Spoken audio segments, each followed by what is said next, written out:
The big guy, Jerry Weintraub, didn't want me for this. He wouldn't even consider me for a reading. Every time my name came up for in the casting submittal process, he was adamant. He says, I don't want a comedian. I don't want a comic actor for this role. This is a heavyweight part. I want an actor. He was the heart of the Karate Kid, the quiet mentor whose wisdom shaped a generation. But behind the scenes, Pat Morita's journey was anything but calm. Before his passing, the man who brought Mr. Miyagi to life finally broke his silence, revealing what really unfolded on set. It wasn't just about lines, kicks, or crane stances, it was about battles no camera ever showed. What truth did he carry all those years, and why did he wait until the end to share it? The wall before Miyagi. When people think of the Karate Kid, they immediately picture Mr. Miyagi, the quiet handyman with a wise gaze, clipped words, and a gentle strength that carried Daniel LaRusso through his most difficult trials. But what most fans never realized until Pat Morita himself spoke up years later, is that the man who became Miyagi rarely got the chance. In fact, one of the most powerful voices in Hollywood at the time was determined to keep him away from the role entirely. Pat Morita had been known primarily as a comedian. Audiences remembered him for light-hearted appearances on television, quick one-liners, and an ability to deliver humor with timing that felt effortless. To many executives, that resume made him the last person who could convincingly portray a war-hardened, emotionally scarred mentor. When the role of Mr. Miyagi first came up in casting sessions, Morita's name floated into the room only to be swatted away by producer Jerry Weintraub. Weintraub, a major figure in the business, reportedly snapped that he didn't want a comic anywhere near this part. He wanted gravitas, a heavyweight, someone who could make audiences believe in a man who carried both tragedy and wisdom in silence. That was the wall.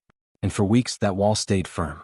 Every time Morita's name appeared on a list, Weintraub rejected it. To him, America was full of actors who could fit the bill better. The producers and casting directors searched everywhere else, flipping through headshots, calling in actors who looked the part, sounded the part, or at least carried the pedigree Weintraub wanted. Pat Morita? Not even considered for a reading. But here's where fate began to twist. Director John Avildsen, who had already proven his eye for underdog stories with Rocky, was not interested in following the same beaten path. He understood that the success of the Karate Kid depended on more than physical fights or training montages. It required a bond between mentor and student that felt raw and human. And he didn't want to leave a single stone unturned. Avildsen insisted that every possible candidate should be read, whether or not Weintraub approved. Pat Morita would later reflect on how surreal it felt to be included in that whole cattle call process. By the time his chance came, he was the last of the actors brought in, almost an afterthought. And the irony was not lost on him. The actor so completely dismissed by the producer was now being seen because the director refused to give up. That moment. For an actor whose career had been relegated to years of bouncing from small TV bits to stand-up gigs, this was bigger than just an audition. It was an unexpected chance at a role that everyone else seemed dead set on keeping from him.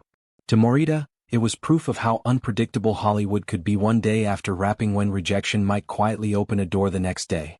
Way back when, with everyone loving Miyagi, people might forget that there was once a time, however brief, when the air itself was thick with palpable tension during casting talks. Morita, however, would never forget it. He spoke openly later in life about the close brush with destruction that Weintraub's camp nearly handed the project before it even started. It was the very stubbornness of John Avildsen that Morita credited for having changed the course of his entire career. This tells us more than just another behind-the-scenes feud. It tells us just how very fragile the making of film legends can be. One producer's momentary judgment, one executive's disregard, that one instant made all the difference. If Avildsen hadn't put his foot down, Morita might never have entered that audition room. And without Morita, the Karate Kid would not be the same story we all knew. The wall he finally found himself facing would prove an unyielding one in his artistic endeavors, whereby, as Pat himself would cheekily opine over the years, walls ought to be scaled or chopped through. Not long thereafter, he found himself on another very contrasting ground, but not one even an audience member would remotely associate with the polished clown they remembered. Because the man who walked into that audition room wasn't the slick comedian from TV. He was a bearded, tired figure fresh from Hawaii, someone even he barely recognized in the mirror.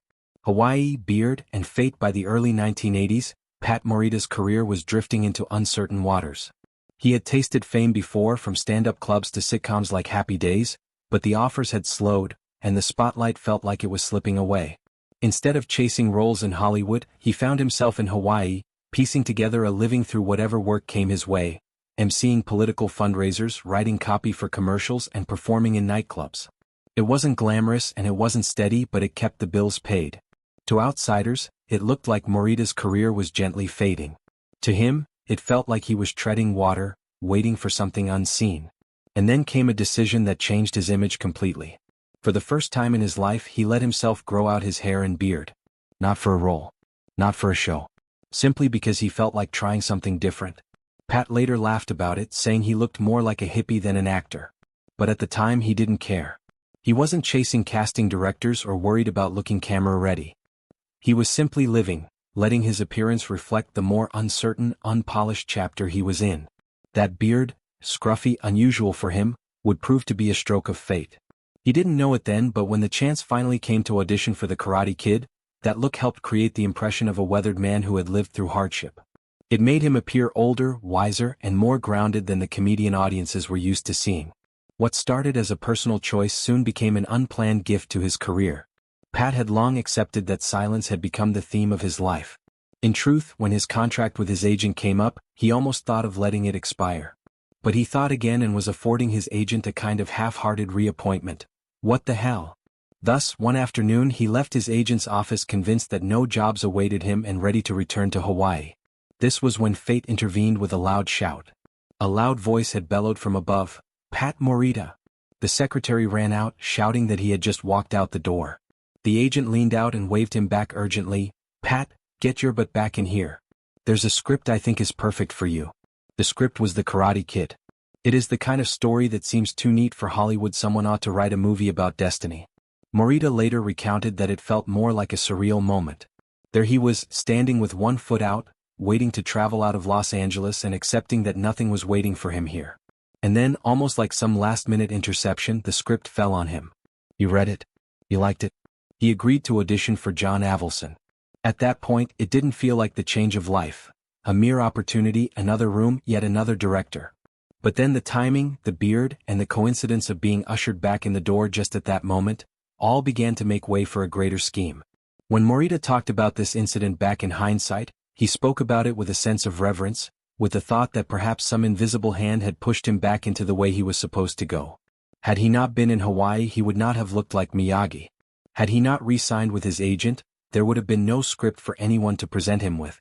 Had he not shuffled his feet on the sidewalk that day, fortune may have passed him by. All those little decisions, accidents, and twists converged into one open door, to audition for a role the producers had never wanted him to read for. And when he finally walked into that audition room, what he found wasn't a table of executives or a panel of judges, it was one man strapped to a camera, watching him through the lens. Avildsen's one-man camera test. When Pat Morita finally got his chance to read for The Karate Kid, he expected the usual Hollywood setup. A casting assistant, a producer scribbling notes, maybe even a writer in the corner, everyone waiting to judge his every word. Instead, he walked into a nearly empty room, and straight into one of the strangest auditions of his career. Sitting there was John Avildsen, the director who had already carved his name into film history with Rocky. But Avildsen wasn't sitting casually behind a desk or flipping through a script. He was half man, half machine. On one side of his body he cradled a camera.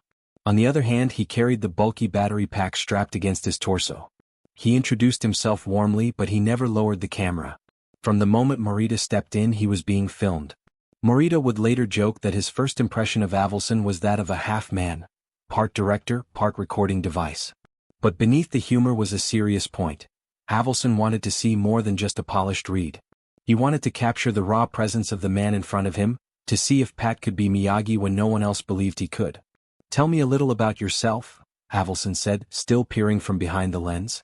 And so Pat spoke, not in rehearsed lines but in stories about his life, his career, his ups and downs. In that moment he wasn't auditioning in the traditional sense. He was opening a window into who he really was. And Avildsen kept rolling. Then came the script. Pat was not going to reel off a safe line or two for the toughest of scenes, ones that had not yet been staged, choreographed, or anything else for that matter. He improvised, leaning into the emotional weight with everything he had as Miyagi, without sets, costumes, or another actor to play off. As he finished, he merely expected a polite, "thank you," and dismissal. Instead, as he started to walk away, Avildsen called, "Pat, don't you want to take your script with you? You might need it." That one sentence was electrifying.